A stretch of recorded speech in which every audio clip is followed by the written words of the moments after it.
Assalamualaikum warahmatullahi wabarakatuh. Saya Ruli Irfana dari kelas IE 20C5 kelompok 6 Universitas Pelita Bangsa. Di sini saya akan mempresentasikan dari rangkuman sebuah jurnal yang berjudul Negosiasi Politik. Yang pertama yaitu praktik lobby dan negosiasi oleh legislator sebagai bentuk komunikasi politik. Abstrak. Lobby dan negosiasi sebagai kegiatan komunikasi sampai saat ini masih dianggap memiliki asosiasi yang negatif.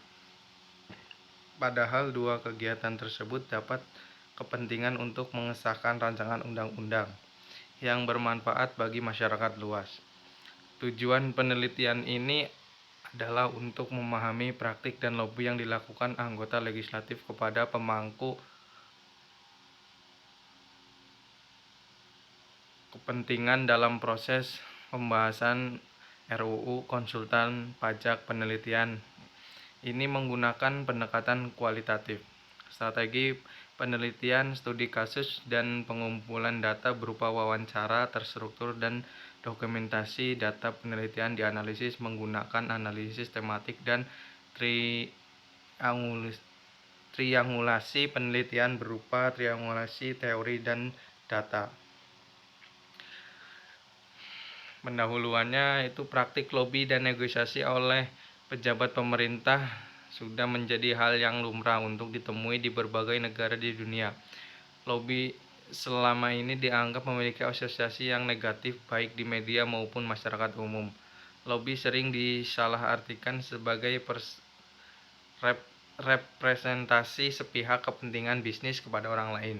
Lobby dinilai tidak menguntungkan, serba rahasia, atau bahkan dikaitkan dengan tindakan korupsi dan nepotisme. Maka dari itu, lobby kerap dihindari karena dianggap mampu mengurangi sahnya negosiasi. Padahal lobby dan negosiasi saling terkoneksi satu sama lain. Melalui lobby yang efektif, negosiasi dapat dipastikan berjalan dengan sukses. Elemen komunikator politik. Setiap orang memiliki hak untuk berkomunikasi tentang politik. Namun saat melakukan kegiatan tersebut secara konsisten masih relatif sedikit. Padahal komunikator politik memiliki andil besar dalam proses pembuatan opini publik. Dobb pada tahun 1998 menjelaskan bahwa politik, profesional, dan aktivis dapat disebut sebagai komunikator utama dalam politik. Komunikator politik berasal dari kombinasi beragam profesi yang memiliki latar belakang yang berbeda. Misalnya perpaduan militer dan akademisi, ilmuwan dan sipil, ulama hingga pengusaha. Shahreja pada 2018 menyebut komponen komunikator politik adalah elit yang berasal dari berbagai bidang. Elit yang dimaksud di sini adalah orang-orang terbaik atau orang-orang pilihan dalam sebuah kelompok.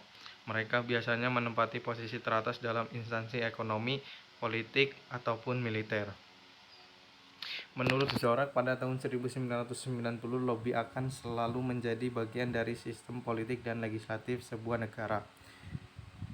Zorak juga menjelaskan istilah lobby telah banyak didefinisikan dengan berbagai cara. Tetapi pada dasarnya lobby adalah hak setiap warga negara atau kelompok kepentingan untuk mengajukan petisi kepada pemerintah atau kongres dan memberikan informasi yang dirancang untuk mempengaruhi bagian atau menggagalkan undang-undang. Definisi lobby yang lain adalah upaya yang disengaja untuk mempengaruhi keputusan politik melalui berbagai bentuk advokasi yang diarahkan pada pembuat kebijakan atas nama orang lain, organisasi, atau sebuah kelompok. Metode penelitian. Penelitian ini menggunakan strategi penelitian, studi kasus, alat pengumpulan data berupa wawancara terstruktur dari studi dokumentasi. Informan dipilih secara sengaja dengan pertimbangan dapat memberikan informasi yang relevan dengan tujuan penelitian. Selain wawancara terstruktur, studi dokumentasi juga dilakukan dengan mengumpulkan dokumen elektronik dari media massa atau portal berita. Manfaat penelitian. Sebagian orang memiliki asumsi yang keliru bahwa tidak ada yang bisa dinegosiasikan kecuali ada salah satu pihak yang menemui sebuah masalah. Padahal negosiasi tidak selalu terwujud ketika ditemukan sebuah masalah. Pandangan yang realistis adalah semuanya dapat dinegosiasikan karena negosiasi erat kaitannya dengan kepentingan, seperti yang dikatakan oleh Sel pada 2006, yang dengan sederhana mendefinisikan negosiasi sebagai proses komunikasi interaktif yang terjadi setiap kali kita menginginkan sesuatu dari orang lain atau orang lain menginginkan sesuatu dari kita. Penerimaan pajak kita adalah salah satu tulang punggung utama sumber pembiayaan APBN kita. Pembangunan nasional, menggaji polisi, TNI, guru, biaya operasional skala, memperbaiki jalanan, bagaimana listrik bisa tetap menyala untuk masyarakat miskin, pelayanan kesehatan, BPJS, dan sebagainya. Semua sumber dan muara yang paling besar itu berasal dari pajak. Akuntan, arsitek, ASN, Polri punya undang-undang, tetapi profesi konsultan pajak umum, maka profesi konsultan pajak ini juga harus diregulasi pada tingkatan undang-undang. Kesimpulannya, yaitu berdasarkan hasil penelitian dan pembahasan dapat ditarik kesimpulan dalam penelitian ini. Pertama, sebagai komunikator politik menempatkan posisinya sebagai politisi partisan yang melakukan lobby dan negosiasi berdasarkan kepentingan partainya.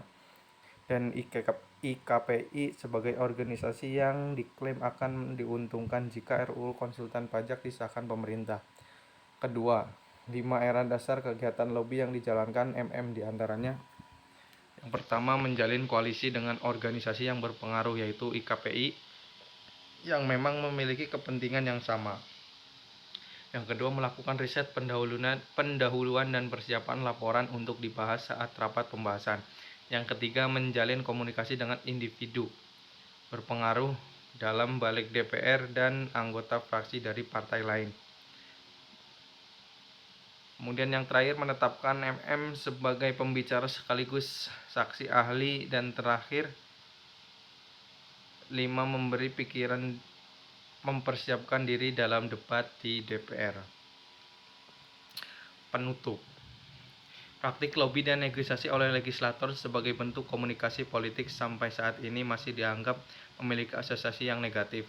Padahal dua kegiatan tersebut dapat berdampak positif, misalnya membantu legislator meyakinkan pemangku kepentingan untuk mengesahkan rancangan undang-undang yang bermanfaat bagi masyarakat luas. Tujuan penelitian ini adalah untuk memahami praktik dan lobby yang dilakukan anggota legislatif kepada pemangku kepentingan dalam proses pembahasan rancangan undang-undang konsultan pajak.